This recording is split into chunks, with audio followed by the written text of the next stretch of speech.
Hello hi friends Meenu kitchen channel को आपण मानक स्वागत।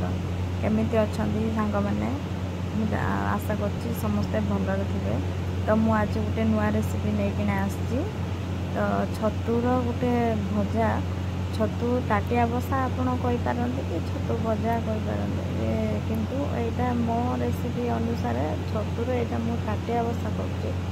तो देखु मु मार्केट रु छतु सजबेज नहीं आसते कुटा छतु। तो से कुटा छतु को मुझे पानी रे चोपा छड़ाईकिना पानी रे भल भाव धोई देकिना हलदी पानी देकिना धोई देती।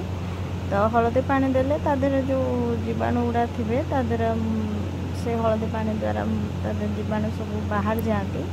तो से हलदी पानी बुड़ेकिना 5 मिनट रखी तापरे ताकू चिपुड़ीकिना गोटे जगह को काढ़ देउची।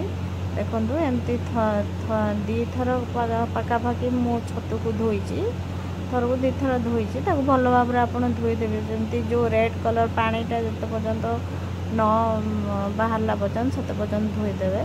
तो धोई सारा पर देखो मु गोटे जगह चिपुड़ीकिना छतु को सब काढ़ीदेली।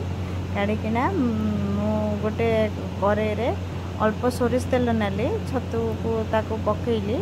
छतु पकई सारा पर ताको टिके जमती संतुलिबे जमती पानी छतुरु पानी बाहर करेंगे। तो पानी बाहर करदेले छतुटा टिके टेस्ट लगे खाया पे। तो मु गोटे चम्मच भलिया लूण पकेली। गोटे चम्मच नुहे गोटे चम्मच रु अधा मु पकेची। आउ हाफ चम्मच भलिया हलदी गुंड पकेली टिके कलर आसवाई। तो हलदी पकई सारा पर ताकू टिके भल भाव माने जो घाटी देवे घाटी देकिना ताकू टिके 5-10 मिनट ताकूटे जमती पानी बाहर छतुरु से पर्यंत घाटे टे घोड़नी देकिना। तो देखो मुझे घोड़नी देकिना भल भाव जो छतुरु पानी बाहर करदेली। देखो पानी जिते पर्यंत न बाहर करते से पर्यंत छतु को आपण माने बेसी सिझेबेनी जिते पर्यंत पानी न बाहर थिला जदि अधिका पानी बाहर आपन गोटे छण माध्यम छाणिकिना पानी बाहर करें। तो देखो टे दर सिझा टाइप छतु है मोर ये पानी बाहर दर सिझा टाइप है छतु को गोटे जगह को काढ़ीदेवे जिते पर्यंत काढ़ला पर आमर सेकेंड प्रोसेस आम आरंभ करिए।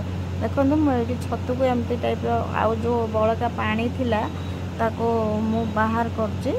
तो एमती करके मु सब पानी छतुरु सब माने गैस रो सिम करिकिना मु ताको सब पानी बाहर करदेली। बाहर करिकिना गोटे जगह को काढ़ीदेली। नेक्स्ट रे देखो छतु को मु ताको भाजीबा पाई बा ताटिया बसा करने मु देखो 3-4 पाखुड़ा 5-6 पाखुड़ा रसुण नहीं 3टी कंचा लंका नहीं आउ 2टी बड़ साइज पियाज काटी पियाज टिके अधिका टिके क्वांटिटी नेबे आउ ताको 2टी छोट साइज टमाटो नहीं टिके खट्टा पाई। तो देखो ये जो कंचा लंका आउ रसुण को मु चोपा रसुण मु चोपा छड़ेनी चोपा सह ताको छेचिबी टिके बास्ना पाई। तो देखो मोर सब रसुण आउ कंचा लंका को छेचिदेली। छेची सारा पर से जो करेगी जो भाजिकिना रखी छतु को से करे मु तेल सोरिष तेल नेली किछि सोरिष तेल टिके अधिका क्वांटिटी नेबे जमती तेल टिके अधिका रहिले टिके छतु टिके भाजीबा पई टिके भल लागे भी ताटिया बसा से जो करूची जो रेसिपी छतुर ताटिया बसा। तो सेटा होची टिके खाइबा को भी भल लागिबो तेल अंश टिके अधिका रहिले टिके भल लागे। आउ देखंतु मु ताधर गोटे कंचा लंका पकेइली आउ पियाज जो मु काटी किना रखी दिली पियाज को पके देली। पियाज आलू सब एका सांगरे सब पके देबे। ताटिया बसारे तो सबू माने गोलैकिना करती तो कंचा बसाती। तो मु टिके भाजिकिना एका सांगरे सब माने बसौची। देखो ताटिया बसा तो मोर ताटिया बसैनी मु करेर एटा करूची। तो देखो मु हाफ चम्मच भाया लुण नेली तादेर मु हाफ चम्मच भाया जो हलदी गुंड नहीं कलर पाई आ लुण आपण स्वाद अनुसार नेबे तो सब पकईकिना ताकू भाजीदेली तो भाजी सारा पर जो मु छेचिकिना रखी जो मसला रसुण और कंचा लगा तो ताकू तादेह पकईदेली पकई सारा पर ताकू मु भाजीदेवी भाजिला पर तादेह मु टमाटो जो काटिकिना रखी दुईटी जो छोट साइज टमाटो तादेह पकईदेली पकईकिना सब गोले देवे आप गोलैकिना ताकू एमती कंचा मसला टिके भल भाव में भाजबे जमी कंचा टाइप थी तो सबूटा गोले देवे गोलैकिना ताकू टिके घोड़नी देदेवे तो घोड़नी हाँ आलू को भी पकई आलू को छोट छोट साइज रे मु पकई आपण आलू ऑप्शनल जदि चाहिए पकेबे तो ऑप्शनल अच्छे आलू मत टिके पकेले भल लगे तो मुझे आलू पकई तो देखो आलू को छोट साइज रे मु गोटे आलू नहीं तो ताकू भी तादेह पकईकिना ताकू भल भाव में घाटी देली तो लास्ट रे से आलू आ मसला टिके दर सीजा टाइप है तापर छतु को आप जो भाजी पानी बाहर करकिना जो रखी तो से छतु को आप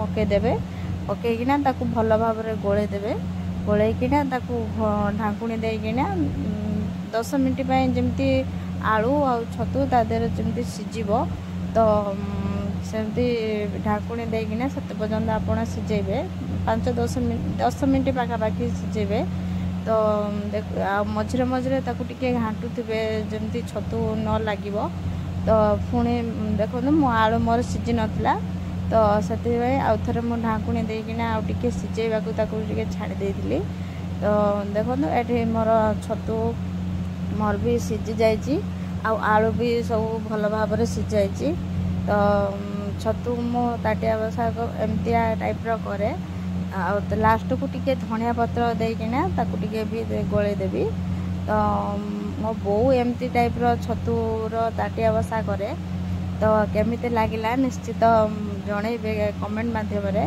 तो मो रेसिपी आपन केमिति लागिला निश्चित लाइक करेंगे सांग मानू शेयर करेंगे और सब्सक्राइब भी करदे तो ये देखो मोर छतु तरकारी प्रस्तुत हो जाइए छतु तरकारी हो कि छतु भजा आपड़ जहाँ भी कहींपारती तो मुझे छतुर गोटे ताटिया बसा करी तो देखो मोर रेडी हो छतुर ताटिया बसा तो केमिति लागिला निहाती कमेंट माध्यम कहे रही जय जगन्नाथ।